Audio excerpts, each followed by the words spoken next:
Hello and welcome in to another episode of Tater Talks, the podcast where Tater talks gaming, content creation, sports, pop culture, current events, and whatever the hell we want, really. I am your host, Taterboy09. I'm a variety content creator who streams 4 days a week right here on Twitch and posts videos to YouTube, including this podcast and highlight videos. Tonight's guest is a man from across the border. He's got a mean shot in PUBG, and he's the best voice you've heard on this podcast yet. Please welcome in my guest, MadMistro. Sir, how are you doing today? I'm good, buddy. How are you? I'm doing fantastic. Thank you for being on the show. I appreciate you getting some time to come over to the, the potato factory. Is that what we're calling this now? I have no idea. That makes sense. We'll get there someday. I'm sure we'll figure something out. Anyways, welcome in. It's good to have you here. So we always have to start you off with a question to get you kind of indoctrinated into the Tater Talks podcast. First and foremost, it's about your name, of course, because we got to get people acclimated with who you are, where your origins come from. So where did you come up with the name MadMistro? Well, when I was a kid, I used to play quite a few instruments. So Maestro kind of came from that. I was very terrible with spelling. I'm still absolute trash with it. But my initials are MAD. So kind of just like my very first username ever was spelled this way, and just I kind of kept going from game to game with this exact same name. It's kind of just found something you like and rolled with it. Yeah, I like it. It worked out, and I stuck with it. Is that not how you actually spell Maestro? No, so I'm stupid. It's AESTRO. Yeah. Gotcha. So if you're talking about like music maestro, that's what that means. I believe there is another like maestro that's spelled this way, but it's a completely different thing. Gotcha. Actually, hold on. We'll Google search.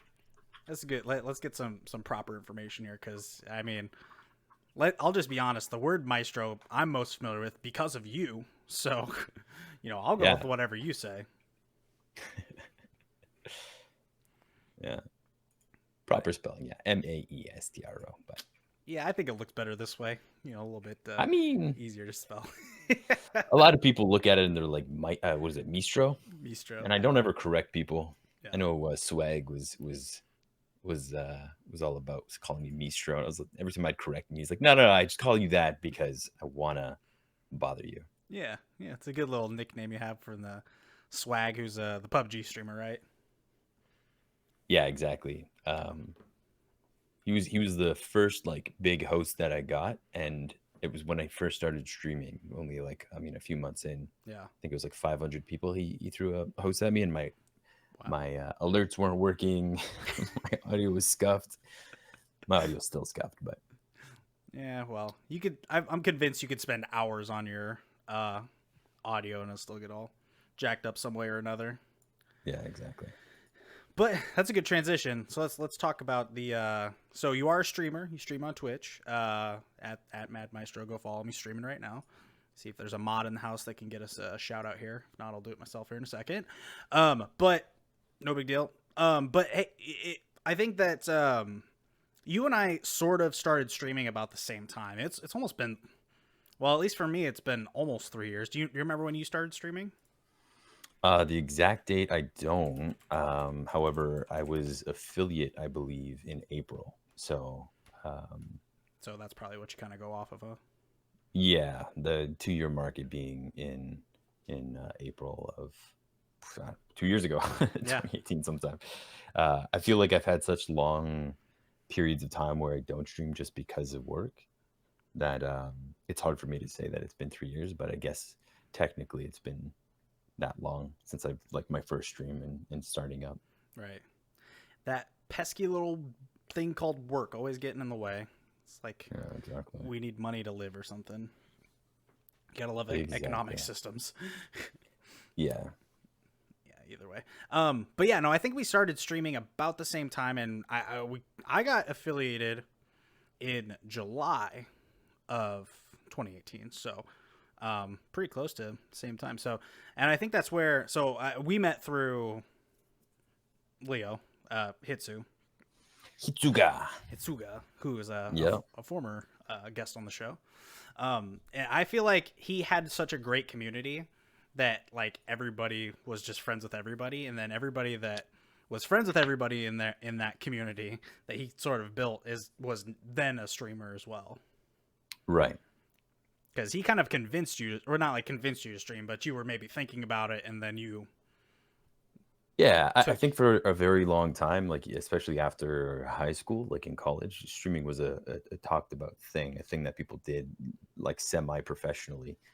Um, and in college, I always talked about doing League of Legends streams because I was like a Janna one trick diamond whatever throughout college. And then when I graduated, talked about it, but I started working and I was kind of like, whatever, I don't really have the time or the money or like a good enough computer to do it. Yeah. And then I met Leo and Anna Dabadoo while Oh yeah. Anna. solo squatting. And Leo was like all for it. He pushed me to it. Him and Anna were really um, very positive, just all around about it. And Leo was the one that helped me set it up in the beginning. So Yeah. without him, yeah, I would not be streaming without Leo. That's kind of brings out how the Twitch community is, right? So I mean, you Yeah, kind of just start and or you kind of bring this idea, but then someone not necessarily convinces you, but says, hey, maybe you should do that, or maybe you should, what's really stopping you if you just kind of think about it rationally, and you're like, well, it's pretty easy to do it, once you set up OBS and all that stuff. I mean, if you don't have a camera yet, you can just set up a game capture and boom, there it is. yeah, exactly. And I mean, you don't even need a camera to start. I feel Oh, like for sure. the best way to start is just to build connections through other communities and talk to other people. And I know Wilkie's also another mutual of ours, and even Mm, just what he's doing with being a part of Ashik's community and getting mod there. Um, yeah. it just makes sense to build yourself that way through other people that already have a community, or just being yourself in that kind of shape or form Yeah, makes sense. for sure, for sure. Wilkie, a former guest on the show as well. So we're just bringing out the super close knits around here. Everybody loves everybody here. That's a fact. That is Yeah, a it's a fact. great. I feel like I've met so many amazing people through Twitch, and just PUBG specifically has really brought a lot of people into my life that I'm very grateful for. So Yeah, absolutely. Well, I mean, it's like, let's just say, for example, right now, you and I probably would have never met if it weren't for Twitch. no, exactly, and I feel like the majority of the people that I know online have kept in contact with are because of Twitch. Mm, Um, and in the same respect, that there's a lot of people you meet through Twitch that are very much so just interested in meeting you and networking through you, not necessarily being friends, right. which is an unfortunate side of Twitch, Yeah, but still. you're not wrong. It's kind of the side that not a lot of people talk about, but it is there. Oh yeah, Just yeah, people who are actually just not trying to step up with you, but they're just trying to step over you. exactly, Um, exactly. but yeah, luckily, hopefully, if you ever get to that point, it's good to always like potentially realize that if you can, and then just move on. Because I'm sure there have been plenty of times where you join a Discord and it's not quite what you thought it was going to be, and then you realize I'm kind of in deep, but it's kind of awkward to just leave. I'm sure there's been Yeah, situations like that. I was never. I mean, at first with Discord, I was never too awkward with like just leaving. You Mm, know, yeah, but then people made it weird. People people were yeah, like, "Oh, you're not in my Discord anymore." I'm like, "Oh, is that not what I'm supposed to do?" I'm like, yeah, I keep getting notifications, and I just gotta leave. right. But apparently, that's not a thing. Yeah, I'm and probably I've seen your Discord list on your stream, and that gives me anxiety. And I'm Oh my probably in god, dude. like 20 or 25, and that is about the limit for me. But it's Yeah, mainly just me joining them, just because people asked me to. Basically, I just never left. yeah, But playing with like a bunch of PUBG people, I'm sure that everybody has their own Discord and everybody's trying to build their own community and stuff like that. So yeah, it definitely makes yeah. sense to you know to make your own Discord and try your own thing, but you're also, buying into playing the same game as everybody, and everybody's trying to do it as opposed to some different things. Yeah, exactly. And my thought was always, when I was first starting, anyways, everyone that was getting into streaming, I was always like, let's just make a communal Discord. It doesn't have to be specific for anyone's name, but have it be a hub that we could all go to and kind of collaborate our ideas and our content, Hmm. Um, but everyone else is just like, nah, I'd rather just have a Discord with my logo and my name. And Yeah. I'm like, okay, cool, but no one really follows all of us, so why not just amalgamate our resources? Yeah. But I remember that. I remember you talking to me about that, and I was like, "Yeah, dude, that's a yeah, great idea." But it's just one of those things where it's a good idea, and then it yeah, doesn't. It doesn't. Where do we go from here? Where do we where do we put it at no, this I point? know. So, but no, that's funny. So let's talk about the early days, because I like that when you said just a few minutes ago, you don't even need a camera to start. And I remember watching you before you got affiliated, and it was without a camera. But then you switched to start using a camera with your stream. What was the thought process behind that? Was that something where you were like, I need to get my face out there? Was it a comfortability thing, or was it, just eventually I felt the need to put myself out there in a different sort of sense? Well, you know what? The last, like, I guess, two streams, I've like taken my cam off. But when I was first starting, um, I thought there was like an expectation that you needed a camera to stream, and I feel like um, people can connect to you better when they can see who you are. Mm-hmm. Um, but uh, I guess that's just my thoughts on it.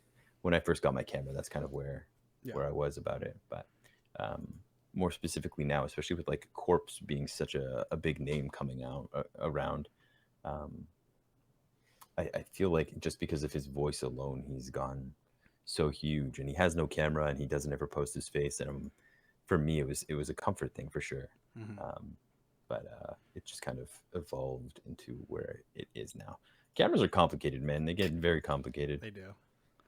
Yeah, I mean, you're putting yourself out there, and it is awkward at first. Well, the first time you get behind a camera and stream for the first time, and you kind of are looking at yourself on your OBS if you have that up, while you're streaming. If Yeah, you don't have it like minimized or something like that, it's weird.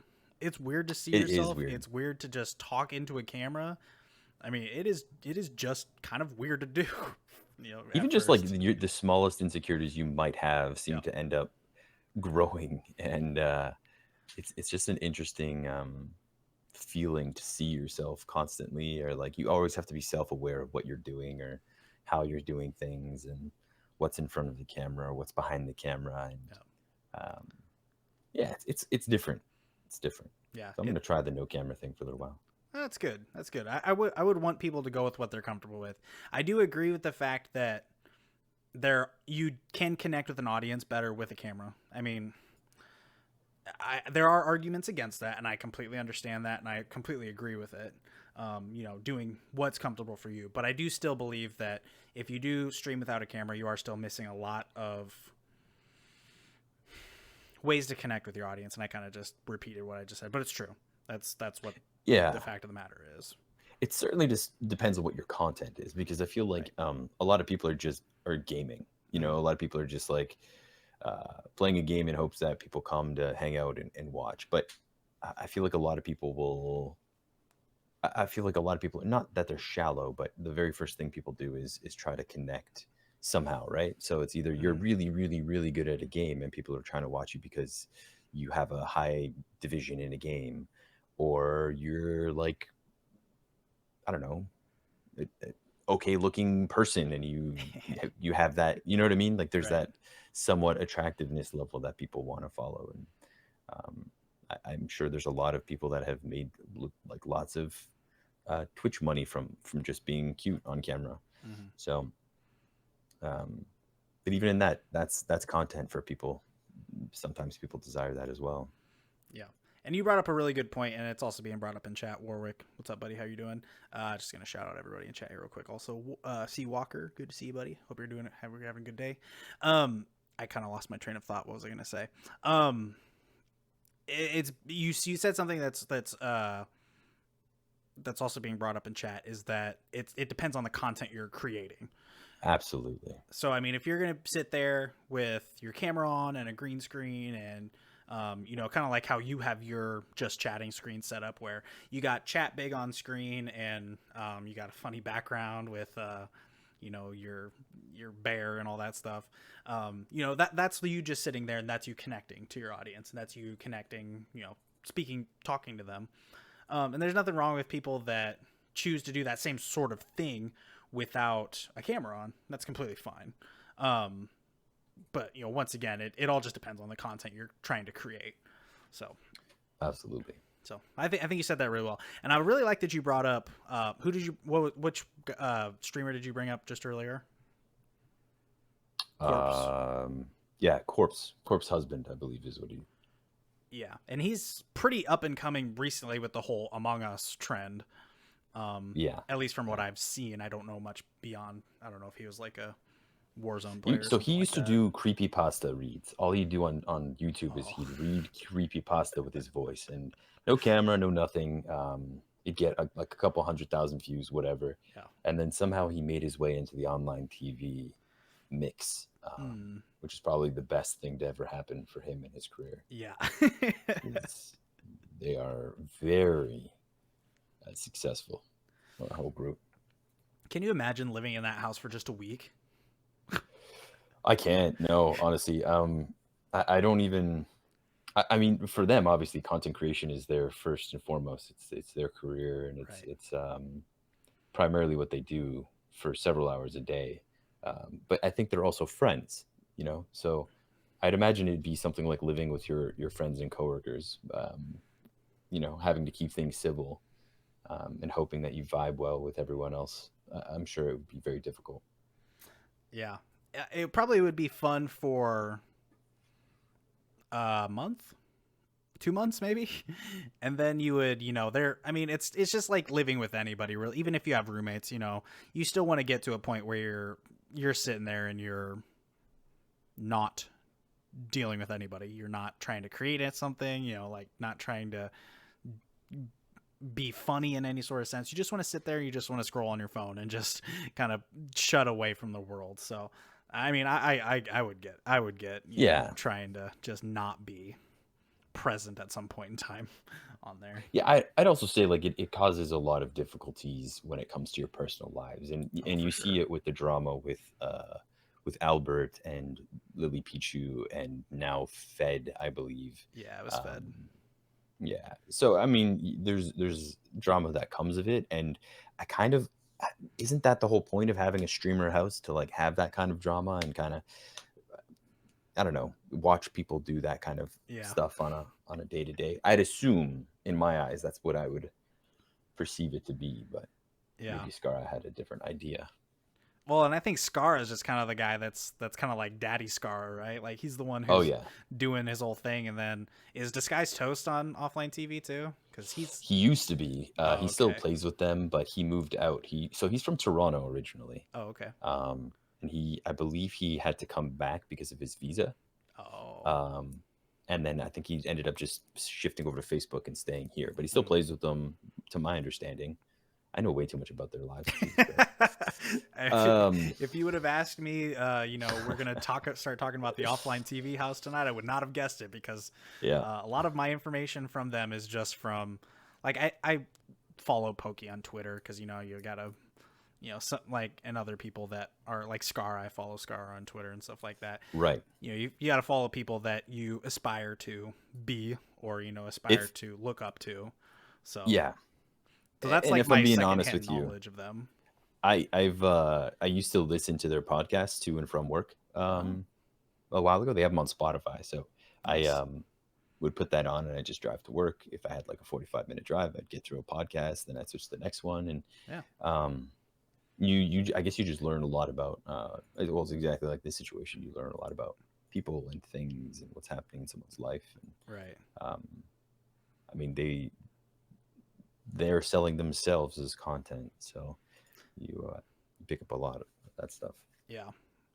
Is the have you this is kind of the first thing that I thought of. Have you ever heard of the show Big Brother? It's I a have, yeah, yeah, TV show where they got 16 people in a house and then they kick people out individually week after week. But everything they're doing is being recorded. Um, it's a good show, but they also have like it's basically like is kind of what I would perceive that the offline TV house would be like, minus like, hey, we're just cooking and I'm just cooking a regular meal and there's cameras everywhere on me, but right. stuff like that. I mean, they're constantly being recorded, so I can only imagine it's like you just want a minute to yourself and you can't have it because you're always being watched. So it's kind of the same thing, but once again with the offline TV house, it's not like the Real Housewives of LA or whatever. No, no, So it's just young people having fun playing games and chilling with their exactly. friends, pretty much. I mean, Skara, by the sounds of it, when Skara started the streaming house, he really just wanted like a gamer house. Like that's Mm, kind of what it started as, but he needed like females. So uh I think Lily Peach was the first one he got, but Pokey was the first girl he like tried to get into yeah, the house. Um it makes sense, man. And I mean, I think without Pokemon, it would probably be a different situation yeah, I agree. at that place. But yeah, I'm glad it worked out for them. And if I ever own like a house, man, I would talk to Toronto producers or content creators and try to do the same thing or similar. Hey man, I'll move up there with you. Yeah, I do. You Why got a not? spot for me? I'll get a passport or whatever that is, and I don't know the whole logistics behind it, but I'll start heading up there. Screw it. Actually, you probably need like a visa, probably. Oh, true. And I couldn't come back. I couldn't come back because I don't think the border's open yet. It's But not right now. No. so Yeah. Pepe Hands. Yeah, Yeah, Mad man. does have a silky smooth vocal setup as well. He does, yeah. I'm not gonna lie, probably the first time I ever saw you stream, like I said, the first few times I ever saw you stream was without a camera. And I'm not gonna lie, it's probably your voice that kept me coming back. Just gonna be completely honest with you. It's true. You know what? I honestly think without the camera, I don't know. Maybe things just sound differently. I don't know. You look at it differently. Eh. I think it's because you don't quite have a voice, or you don't have a face to the voice. Like I'm Right. reading a book on, or I'm reading quote unquote a book on Audible, um, and I saw a picture of the dude who was reading the book that I was or reading it, Right. and like my whole perspective on the entire book changed just because I saw a picture of him. Because before I had no idea, so I was just like, I'm just kind of listening and Right. dealing with what it was. But yeah, it's just completely changed my entire perspective of the whole Yeah. like story just because I saw a picture of his voice or saw a Yeah. picture And of his face. I've had a few people like come to my stream and be like, "Wait, you're not black? Wait, what? Like, what's? I don't understand." I'm Yeah. like, no, just the Portuguese guy. Sorry to disappoint. Yeah, no. I think that could be, you know, very true. Say I'm not say unfortunately, no. It is what it is. But it's true when you don't meet expectations to some degree or another. It's people that probably won't stick around. But Yeah. and Which that's is, why I. Sorry, go on. I was gonna say, which is just a point of, putting yourself out there again when you have when you turn on your camera and you start streaming for the first time. But what were you gonna say? Right. No, I mean that's kind of why I wanted to try without the camera again and see where things can go because as much as I like having the camera, I feel like it causes a lot more issues than I'd like to have, you know? Mm-hmm. Yeah. Um, and I mean, I kind of like the idea of being known for my voice. If it's something that I could sell, I'd like to sell it. Yeah. Um, and it's it's literally just because of people constantly over the years now being like, "Oh, you should do podcast or radio," or straight to my head. That's all it's done. Straight to my head. Yeah. Video did in fact kill the radio star, as they say. It's true. I have a face for radio. I always loved that phrase. I don't know why I love that phrase so much. It's so funny. I don't know. It's just one of those little things that I've always laughed so much at whenever somebody says it. I don't know. I got little stupid humor that makes me laugh a lot. Oh. Well, so let's see here. I got a list of things. If you don't mind saying, you don't have to say specifically, but you do live in Canada. So, do you live in Toronto or around there? Yeah, so I'm the west side of Toronto. Gotcha. Okay. And and I just want to ask for, like, sake of what it's like, comparing it to the US basically. How do you know how far away you are from the border? Just like, is it a few hours? Is it a few minutes? Cuz I don't know, like, Uh, go ahead. I'm pretty sure it's like a 3-hour drive to Buffalo. I could be Oh, wrong here. to upstate New It's a York. pretty quick drive to Buffalo. Nice. Because I'm an hour and a half away from Niagara Falls, so Oh, the border's right there. nice. Detroit's 4 hours away from me. Drive, like it's really not that far. Actually, Wilkie and I had a conversation the other day because I was saying I was more south than him because he has colder weather than I do sometimes. Oh. And we were just looking at the map, and it's like North and South Dakota are more north than me. Oh, wow. I think Massachusetts is also more north. Yeah. Um, Wow. That's wild. there's quite a bit, yeah. Cuz yeah, Wilkie lives in the state right next to mine. So that's actually pretty funny. He lives on the other side of the state, so like I Oh live yeah, in yeah, I live in Lincoln, Nebraska, which is like the southeast corner of Nebraska. He lives on the east side of Iowa, but we actually met up. I don't know if I told you that or not, but we met up in halfway from Lincoln and Omaha, or Council Bluffs, Iowa. yeah. And yeah, we actually met up, and I got to touch the beard, so be jealous of that. Ooh, you know what? I was convinced that I was going to TwitchCon this year, just based off of what I've seen Mm, happen to other people. yeah, Uh, Unfortunately, the world happened. yeah. That little thing with the little C Yeah, word that's called COVID. yeah. Looking back, I should have just taken the time from work and come for a weekend because it's like the amount of growth that you see going to Twitch and just talking to the people that you've Yeah. gamed with, or it's incredible how just meeting people IRL can change Hmm. all of that. Yeah, I definitely would have considered going to TwitchCon this year had the world not blown up. Oh yeah, Um, I think it would have been great, even just to like go for, even if I wasn't like planning to meet up with anybody or anything like that. If I just went to go stand in the line for 3 hours to get something signed by Tim the Tatman or something like that, just something to be there, check out all the stuff, interact with people. I would have been really, really close to considering going. Um, if I didn't have to pay for a wedding in March. But right.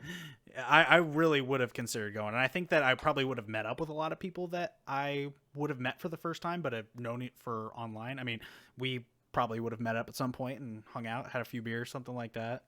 Yeah, Um, exactly. it would have been a hell of a time. But yeah, unfortunately, once again, that big old C word, COVID, Yeah, you hate to see it. You hate to see it. life finds a way.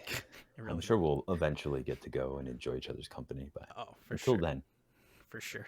Once, I don't know, we'll have to, I don't know, we'll have to get somebody else in office before that probably happens. But whoa, the whoa, old political conversation. oh my goodness, did Tater drop a political? Yes, he did. Yes, he Ruh-roh. did. Oh, I don't care. I don't really even care anymore. Is it? How is it? This is a very broad, sweeping statement. How is it going, COVID wise, in like the area where you live? So I believe uh, Toronto's been pretty good. I think the two cities in Canada that are like seeing the most cases are Toronto and Vancouver. Vancouver being the most, Mm-hmm. but Vancouver also just has nicer weather for a longer period of time. Oh, sure. They don't get as cold as Toronto does, and then um, they just end up like having a lot more rain than crazy snow. Um, so yeah, they've just like taken to the beaches a lot sooner, and my understanding is that the majority of the cases in our country right now are over there. Um, but then in Toronto, it's kind of just boomed because of this younger crowd going to bars and clubs and you're trying to enjoy life a little bit more. Yeah. Kind of not enjoy. Oh, right. You know what? I totally forgot about Montreal. Uh, Oh. right. No, Montreal is a huge contributor for the numbers of COVID. Oh, nice. Um, yes, that's where our country's capital is, Oh, Quebec. Is gotcha. that true? It's Ottawa. I, I don't even know our country. dude. Although it is a little bit different because, like, the United States has states, but then Canada has provinces, right? Yeah, we have provinces. It's the same situation. But is it Uh, is it still a little different, or you guys have, so like we have the federal government, which is covers of everybody, but then there's also state governments, which every state could have a little bit different rules compared to let's say, for example, in Nebraska you can't bet, but in Iowa you can. So there's a bunch of casinos right on the border of Nebraska and Iowa, and people go over to Iowa and spend their money at the casinos as opposed to staying in um, Nebraska. Do they I have, don't know that. I feel like in the United States, though, I feel like each state is its own mini country, if I'm understanding the differences correctly. which is funny because I would Versus, have said the same thing about provinces, but that's not necessarily the case. yeah, I feel like the provinces of Canada have the same overall um, laws and everything like that, but it's Hmm. not. You don't get like when it comes to gambling or whatever. You have Yeah. to it has to be on like specific types of land or in certain areas, and it needs to be okayed by the gaming commission. And Yeah. um, yeah, I guess I don't know too much about Canada in that sense.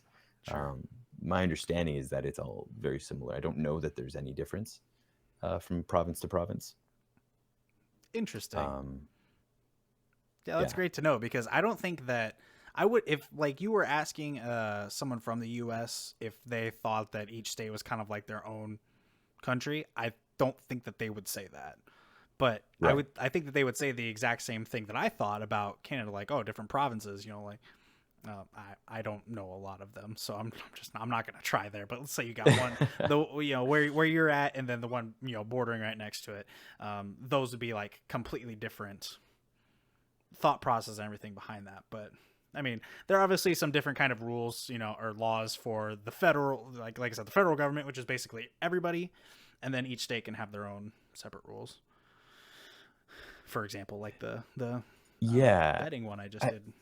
I don't. I guess that would be the biggest difference. Like I know, at least from what I hear, anyways, the United States has, from state to state are different. Like gaming laws or different alcohol laws or different marriage laws versus Canada, where it's like there's a very broad set of rules that people have to follow Yeah. across the whole country, and then it's like, um, I guess in the similar sense, it's like the province makes federal rulings, I guess, Hmm. uh, based on what they think is okay. Because I don't think even in Montreal, which is pretty out there in terms of like um, cultural senses, like it's a very diverse place Uh huh. in that way. Very racist, but um, Got it. I think the general laws and everything are very similar. Now that you're kind of bringing it up, and I was just kind of talking about it, maybe we are like that. Maybe we do kind of have like little differences that make us, kind of a different country base. Man, I'm gonna have to ponder on that. That's something crazy. You actually just made me kind of think about that for a second there. Yeah, my understanding was like the United States was like a collaboration of different countries that just like made one big one. You know what Yeah. I mean? That the umbrella of the United States of America is just 50. Is it 55 or 50? Oh, 50 different well, it's states. definitely 50 states. I know we have a bunch of territories like Cuba and Right. I think some of the Virgin Islands we have, maybe, question mark. Yeah. I'm not very good with But geography, I'm not gonna lie. yeah, it's all right. I know more about America than I do the states, I suppose. Or sorry, than Canada. That, I was talking about this before. Like we were talking about Korea. I was actually talking about South Korea with someone on a podcast before, and like if you go to any other country, any, like if you go to like an Asian country or something like that, or a European country, there's always some form of English around. There's always like, maybe the McDonald's has an English menu or something, like, just like some, basically you can read English. I just always thought it was weird how like pampered, I'm gonna say Americans are, because I think, because we always just think of that, that's kind of where it is. But I mean, everything seems to revolve around like the English speaking language, and we're I feel like at least Americans are kind of pampered when it comes to that. Just, like, hey, you need to conform to us, as opposed to we're not going to conform to you. Well, I guess you have to think about it in the sense of like the world and who has the most power when it comes to like military grade, or who's the most involved, who has the most numbers. And I guess the United States has really gone around the world and has been involved in most like major conflicts, and just stuck their fingers in a lot of the political Yep. transgressions that have happened globally. So it's not so much that you're being pampered to, but um, it's very much so the country's been involved in so many other countries that it makes sense in terms of financial Hmm. understanding that you would at least um, teach your people how to speak the language where like there's so much industry happening, so much development happening. Yeah. Um, because yeah, English is taught as a second language around the world, Hmm. and then in the United States, Spanish is taught as a second language, or Canada has French as a second language, and um, I guess you want your people learning a second language that is going to um, profit them the most, I suppose. Does that make sense? It does, actually. That's a good point. I didn't think we were going to get this deep. I'm not going to lie to you. We're getting really, really deep here. I love it. Love it. But no, I think you're right, and I think that also, especially now with the age of the internet, with I mean, you could go online and learn any language. I mean, that was obviously prevalent a long time ago, because they always had like books or something like that, or Hmm. audio CDs that you could listen to, whatever that may be. I Yeah. remember when I was like 3 or 4, my dad was like, "I'm gonna learn Italian." I was like, "Why?" He was like, "Because I can." And he Right. went and bought a book, bought the how to for dummies, Italian for dummies book, and he Yeah. was just I mean, he learned it pretty good at one point, but yeah, I mean, just the complete access to, taking that a step further today. Let's say someone from another country wants to be on the podcast. Well, obviously, I don't speak a different language, but Hmm. they could speak English, and we could, have a good conversation. Yeah, I'd say not teaching your children how to speak a second language when they're in that very malleable stage of their lives is like you're doing a disservice to your children, I think, because it just sets them up for so many different forms of success that it's interesting. Even if you don't speak the language, like Hmm. I think it's worthwhile to put them in some sort of situation to learn. I think it's a good point. I think it's a really good point. Yeah. Especially when other countries, some European countries, are learning 4 languages. Like you're at least like dipping your toes in to 4 different languages by the time you're in like 8th grade or Yeah. something like that. Yeah, or, I mean, it makes traveling a little bit different. It makes networking a little bit different. It makes um, people's interest in talking to you a little bit more different. And my brother-in-law is he really enjoys languages. I've always been terrible with even just English, so I haven't really tried. But watching him talk to people in their native language, like he knows um, like Mandarin. He knows a little bit Mm, of Russian. He knows like Twi, Hindi. When wow. we were in Japan, he's the one that I went to Japan with. Him and I were like trying to learn Japanese, and um, it's interesting to see someone interact with so many different cultures and so many different people, and watching someone's face light up when you speak their language.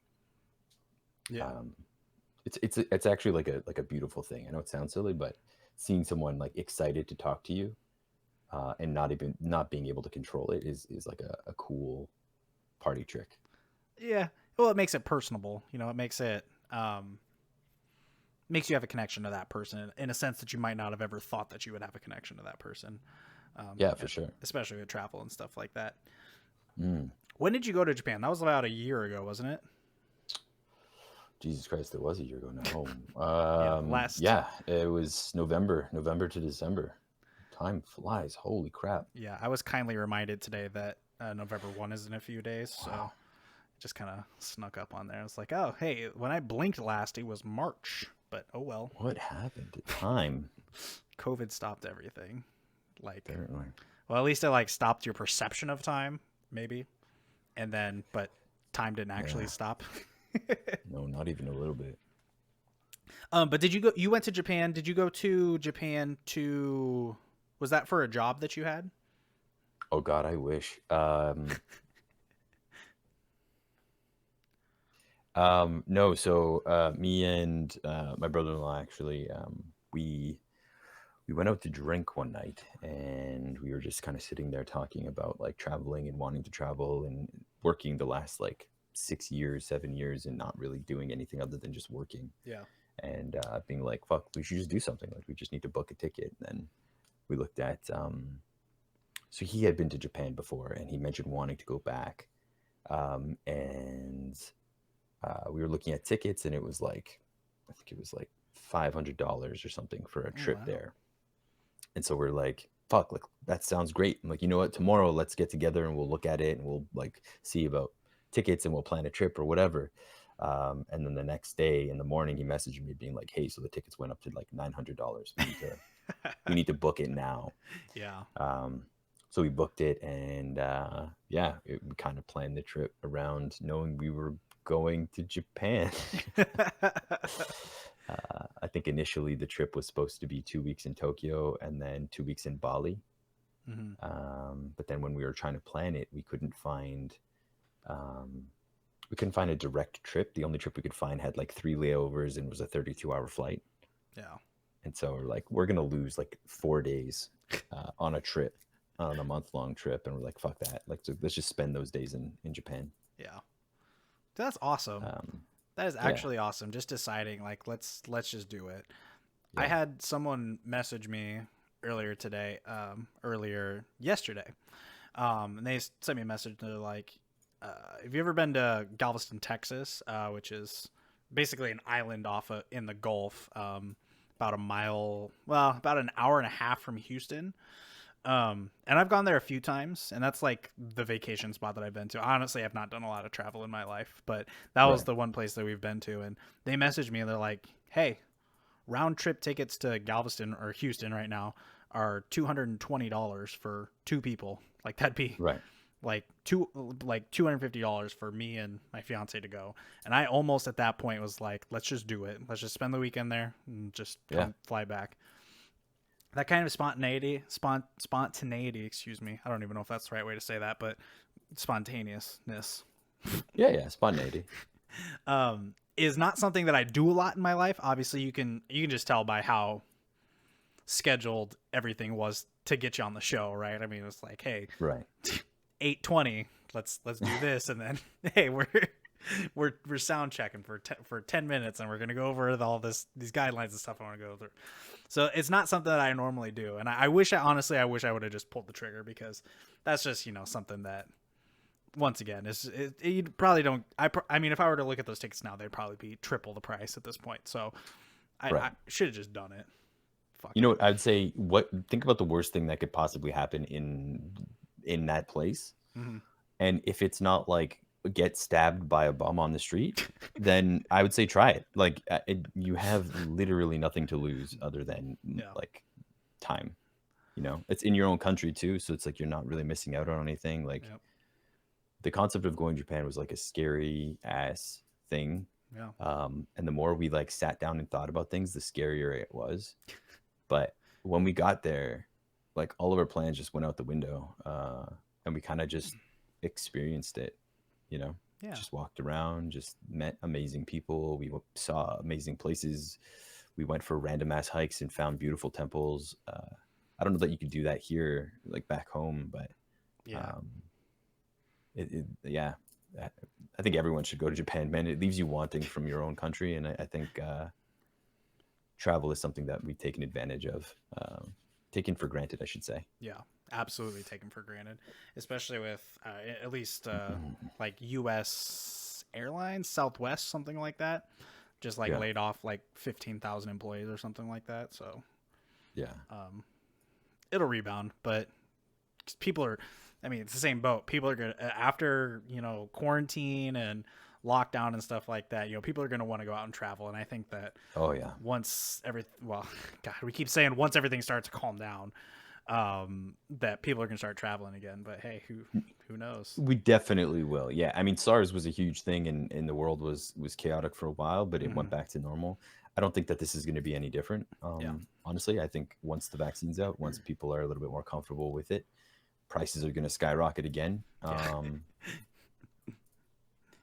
Yeah. You want to talk about supply and demand at that point? Holy balls, they're gonna be up the up the wazoo in prices as soon as that happens. It's gonna be wild. Yeah. But yeah, it'll be interesting to see. A lot of people. This is so terrible. I don't want to get too political, but I'm just gonna say that a lot of people that I have seen, and these are a lot of keyboard warriors I see on like Twitter and stuff like that, are still against you doing a vaccine once it comes through. But You know what, man? That's life. If you're not for it, I'd say leave it for the people that want to do it, yeah, and if it works, it works. The thing is, it's like any medicine. You know, some people are going to react poorly to it. Some people are going to probably die from it. Unfortunately, a lot more people are going to die from the virus. So yeah, you kind of just need to pick your battles. And I don't think trying to argue that other people shouldn't do something that scientists are saying it's very safe mm-hmm. makes sense. I guess I don't know. I'm all about these conversations about like vaccinations and religion, politics. I love them personally. Yeah. I like to be I like to play devil's advocate, but my personal stance is like if someone wants to do it to their body, I think you should let them do it to their body. I don't think anyone uh, should have power over someone else's body. I think that's fair. That's kind of my thought. Yeah, I think it's fair, and I just think that I don't know what the mindset is for stuff like that. I mean, we talk a lot and I live once again. I live in Nebraska, and a lot of Nebraska is a red state, and a Republican state, and it's I mean, basically, it's everybody in Nebraska is a farmer. If you're not from Lincoln or Omaha, the two big cities, or has some sort of affiliation with farming, which is a lot of what the Republican Party does to help them. And so if that says something, if they say something's bad, like for example, if they say, abortion is bad, or if they say don't get this vaccine or something like that, I mean, there's a lot of people that will follow that, and I just think it's the scary Absolutely. part of having people like that in power, that Yeah. have such high influence like that. I mean, the United States is a difficult, uh, it's a difficult place to have an opinion. I think there's a lot of places where education is so trash, but also has like a density that can be heard from, you know? Mm-hmm. Um, that's just the way it is. Like you can't argue against it, and you see it in the numbers too, right? You see people with the most cultural diversity in their lives. Major cities, New York or L.A. or I don't know, San Francisco, where they're like racism is very not a big deal, and then Right. um, in the more rural areas, the places where they don't get to see that many people of color or diversity in the people that live there, are more racist. That's just how it is. You get that in Canada too, unfortunately. It's just by nature of association. Is Um, it and maybe this is an odd way to phrase it. Is there, because so basically I would assume the way that we have, the United States has Mexicans here, is it could be equivalent to the French communities in Canada. Would you say that's accurate? Because no, there's like whole provinces that only speak French, right? Not that it's like their primary language is French and they learn English secondary, but they still speak English. Mm-hmm. Like Montreal's the only city um, that speaks French primarily, and they're more for staying out of Canada. Like they were the country, they were the city that tried to Brexit Canada. Oh, I see. Everywhere else though is fairly diverse. Uh-huh. I think the further north you go, the more like natives you get. Sure. The more um, east you go, the more white people you get. It's very similar to the states where it's major cities. You see a lot more diversity. Mm-hmm. Nice. Um, so, but different. I would say it's very different than the way you guys have Spanish people. Yeah. Yeah. I Yeah, gotcha. That makes sense. I was just curious because we always, it's kind of a forgotten, at least idea, at least from, and this, I'm just speaking as a person, a random dude from the United States, right? Who standard education, whatever. I didn't go study abroad or anything like that. So right. basically, what I'm saying is I'm one of those dumb Americans, minus the whole racism part, Yeah, but for lack of a better word. Um, yeah, but it's just cool to see that we're always thinking of Canada as oh, you guys got maple syrup and the hockey and snow and everything's cold, but everything is it's actually it's really good to just have a conversation with you personally about it. But I think a lot of people forget that whole French aspect of it, and that is kind of your as like second language as opposed to like how we have Spanish here. sometimes I forget that French is their second language too. If I'm being honest, it's kind of like it's so kind of pushed off to the side Oh yeah. growing up as a like first generation Canadian, Mm-hmm. that it's interesting to grow up with it because people don't really give a shit about it, especially in Toronto. Anyways, a big city, it's Yeah. kind of pushed off to the side um, easily. But Interesting. yeah, What are some of the? I'm curious what some of the perceptions of America is from other countries. I mean, I think you have a good Oh, okay. idea. We already covered them. Okay, gotcha. Yeah. I mean, I feel like I've known so many Americans through Twitch and through gaming that Uh quite a few of the stereotypes fit, especially when it comes to just knowledge of other huh. countries or Canada. Just some of the questions I've got, or Yeah. people like, "Oh, what? You're Canadian? Wow, where's your Canadian accent?" It's like, I mean, there's definitely an accent from certain people, and even in Toronto, you get people with accents from different sides of the city. But Yeah.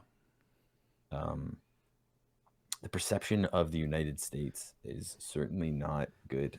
I Yeah. think globally, it just is. That's just how it is. I think even just the idea of what you had said earlier, where you're like, you think America or the United States is pampered because people speak English, but I think it's more of like a market thing, right? Like Mm-hmm. it's not so much that people give a damn about the Americans and um, they want to know English to cater to Americans, but it's more of just that's where the money is. So it's kind of like we got to learn that language to make more money. Let's do it, Yeah. right? Yeah. Once again, that's a really good point. That's something that I wouldn't have even thought of, because I just always think of you know, like I said, I've repeated it enough. I don't need to say it anymore. Yeah, Oh, that is funny.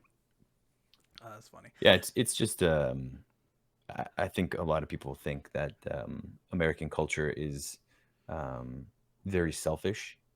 Even just my one time being in the States, it's definitely a place where like um, road rage or um, just like a lack of manners or being polite seems to be lost on people because of this selfishness or Yeah. just the perceptions that people have, I guess. It's kind of like an ego Um, thing, I think is what you're trying to get at. Is that everybody kind of maybe an has an ego thing. ego.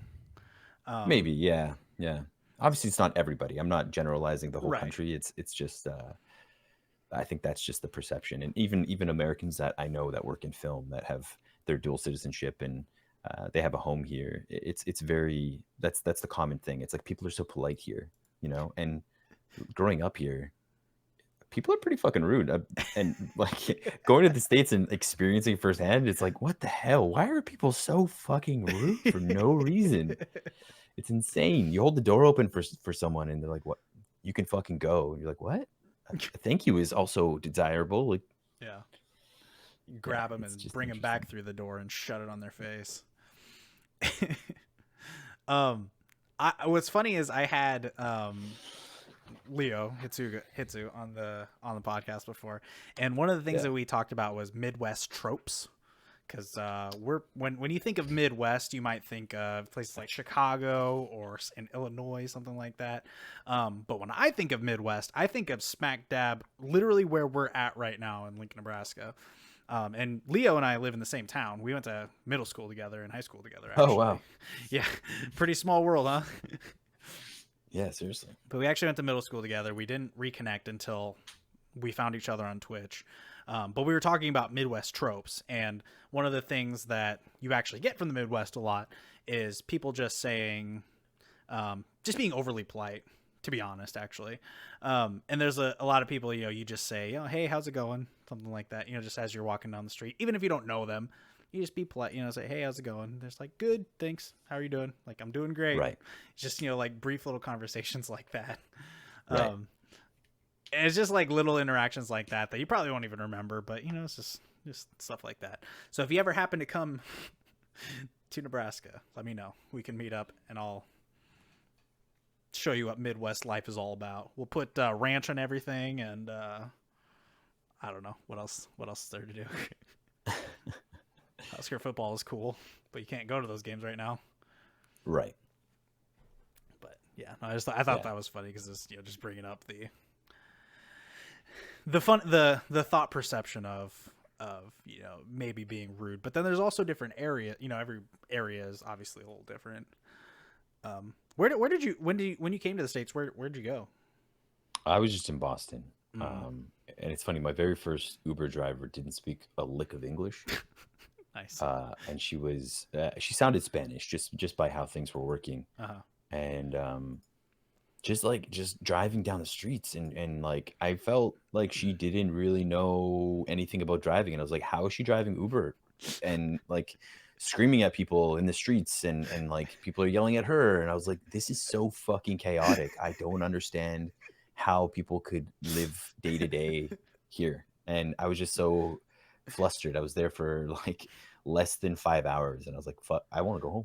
Like, what the hell? I was there for PAX East. I was meeting up with like League of Nice. Legends people that I played with. Nice. And Boston is always renowned as kind of a tough love town. So, there's a lot of Italians there. Or a lot of Italians like in that area.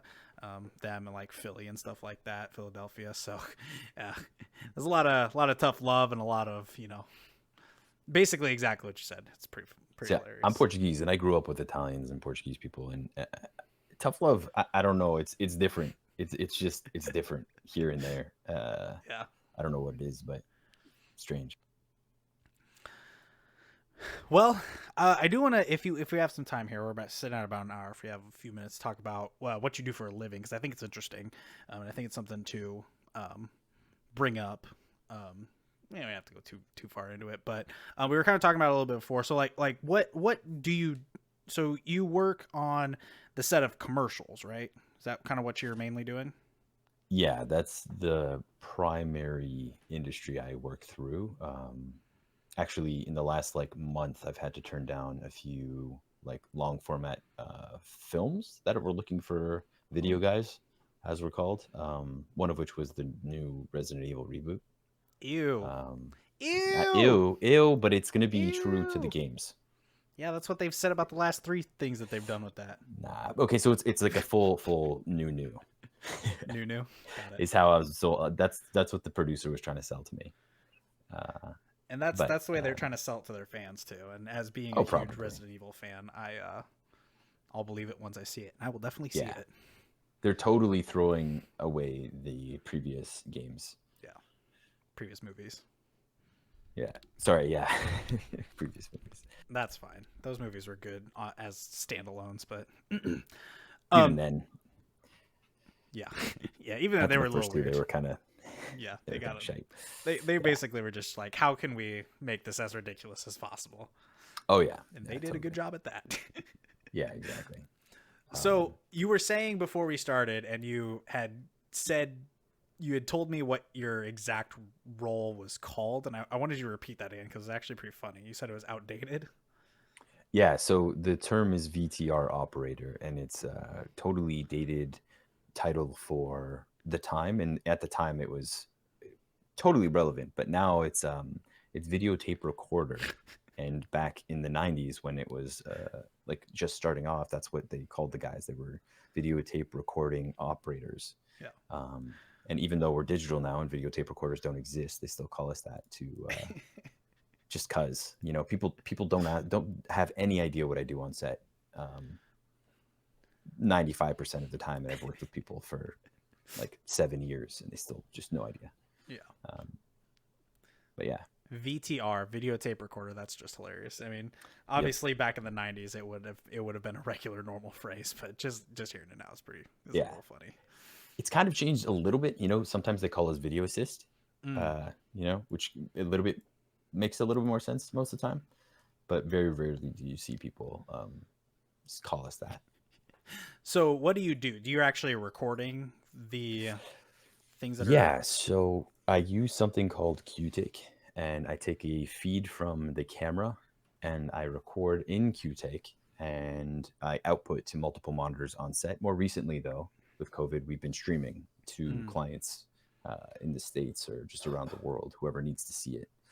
Um, so, in fact, when we first went down into closure, my uncle, who was in the industry as well, him and I worked on trying to figure out a way to stream um, stream everything and figure out a workflow that made sense for commercials. Mm-hmm. Um, and we did, and we were pretty much the only guys in the city working, which was nice. Nice. Um, Working from home, which is like the first time that's ever happened. Um, That's yeah, great it was adjusting. good. Everybody seems like they had to adjust and to survive really, and you're kind of bringing up the exact same point right there. So that's great. Yeah, so it's been an evolution, but on set, essentially, when the director wants to see something back, I play back the desired clip or what the hero shot was. If Hmm. they want me to do compositing on set, so if there's a green screen and they need me to cut out the green and put their background, I can do that in my software.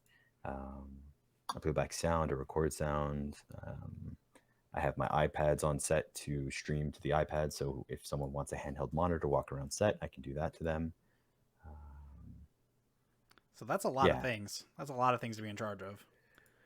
yeah, it's kind of like jack of all trade, master of none, but the idea is I'm just supposed to offer some form of video viewing apparatus for the directors, producers, clients, art department, Oh, food stylists, whoever needs to see what we're shooting. Um, I just need to do that. So our job used to be a job for production assistants. It was like a look down on position oh, like 30 years ago. yeah. It was kind of like a punishment for people that were late to work. Um, but there's a few guys that um, turned it into a very lucrative business um, just Yeah. by changing what the responsibilities were and what equipment you used. Yeah. That's So great. That's great that someone yeah, was willing to go forward and kind of make that leap too. So it's yeah, one of those changes where it might not show up directly for them, but they're making it better for a future generation, which is really quite awesome, actually. yeah. It's tough because it's an industry where there's a lot of monsters who own millions and millions of dollars worth of equipment, and even getting involved on set with their equipment, they've done that. Sim Digital is a huge company that started to offer that. Purchased my uncle's company for millions, and Oh, wow. even like was it Panavision or I'm trying to think of American companies. Um, just rental houses. It's easy for them to just like throw a couple $1 million and put equipment together, Mm, but it's hard to have faces to sell. And so that's why commercial world, there's like only 8 of us, maybe yeah. 8 to 10 of us, um, that have our own equipment, and we sell ourselves that way because it's like they want us, not the gear, you know? Right. Yeah. That makes Gear's sense. easy to have, but you want to make sure you're covered with like a decent person. Right. So, what's the most popular commercial that you ever shot? You know what? I've been, I think I've asked you this before too, to be honest. I think everyone does, or like some people ask, like, "Oh, is there something I would have seen that you've worked on?" Um, Honestly, like I do so many jobs that you'll see Nice. them sometimes. Like I did, I've seen my stuff on Snapchat. I've seen stuff on Instagram. Nice. I feel like the biggest job that I've ever done, the biggest jobs, there was one that was a Super Bowl commercial for avocados.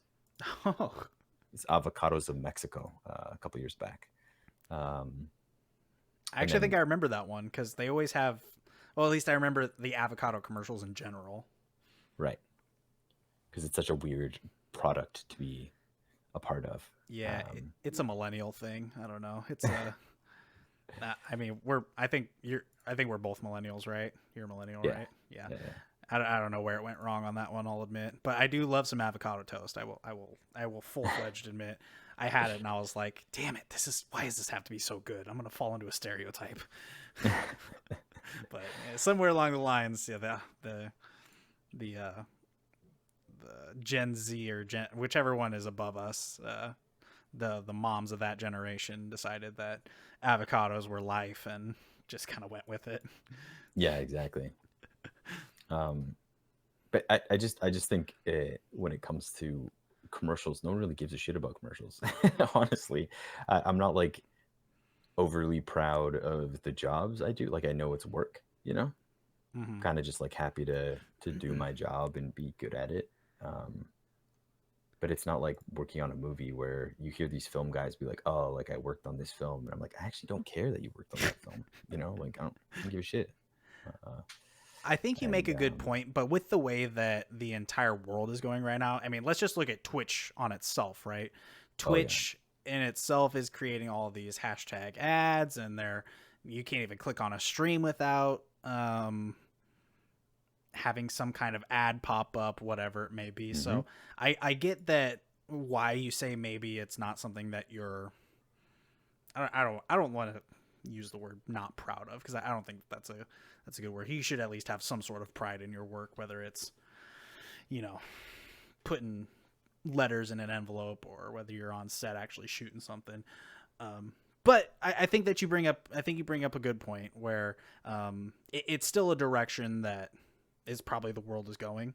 So while some people might not have a job with COVID, you are not only continuing to do what you do, but you're also reinvigorating the thought process behind it and making right. it to the next step. So You know what? I honestly, guess I give applause to you.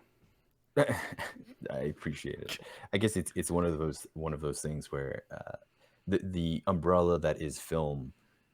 If you look at the budgets you get for like long format or films or features versus commercial world, um, like no one really cares. You know, I feel like oftentimes Mm-hmm. ad blockers are something that defeat the purpose. But for me, I don't get paid any less. So like my interest is on the day, providing the best service that I can Yeah, exactly. in the moment. And I would still say that like being proud of a commercial isn't something that has ever come to mind. Um, if anything, I would say like it was a cool job and this was the job that I worked on, you know? Yeah, Um, exactly. but I wouldn't say pride is something that Mm. I've ever felt for a job. I've been excited to work with certain people, certain directors, or certain Sure. DPs, or um, but that's just who I am, unfortunately. Like, I'd rather do a good job, regardless of what it is. That's fair. Well, job interview I had a long, long time ago. I was just getting out of. I was just starting college. asked me what I wanted to come out of this job, and I said money. And they said, you need to have something better than just money. And I said, well, I like to live, so that's what I like. Guess what? Didn't get the job. They don't like hearing that Right. in interviews, apparently. No, they don't. Unfortunately, the way the world works is is a little different too. Yeah, it is. So this my job is very much so about being personable and interacting with clients and directors, and um, at least being a personality they can enjoy, you know, Right, enough so that they ask me back on another job. right, Knowing my shit and being good at it mostly. So um, I'm happy to do that regardless of it. And certainly when it comes to what I want from work, it's money. right. Like I don't think I'm doing it because I love commercials or and honestly, you'll meet some directors sometimes that are so pretentious, and you're working on like a chicken sandwich commercial and you're like, bro, chill. Like, why are you yelling at this production assistant? Like, is your day ruined? So I don't know. The nitty gritty of it sometimes takes you away from it all, but Yeah, maybe this is just me after like years of experiencing commercial world. yeah. Once again, you're just kind of selling yourself for that. You're selling your who you are Exactly. as Mad Maestro. It is what it is. Exactly. Do want to shout out Anna. Thank you for the follow. And she said, two kings doing what they love. I love it here, she says. Thank you Anna very much. Dabadoo. The one and only. The one and only. We were actually talking about you earlier. We were talking about how you and Leo met Mr. Maestro here. So getting shout outs on the Tater Talks podcast. What better way? What better way to have a night? I don't know. Who knows? My brain is already fried. Long days. But hey, I think we made it. Let's start closing this bad boy out. Copy that. Once again, we have Mad Maestro here. Where can people find you at?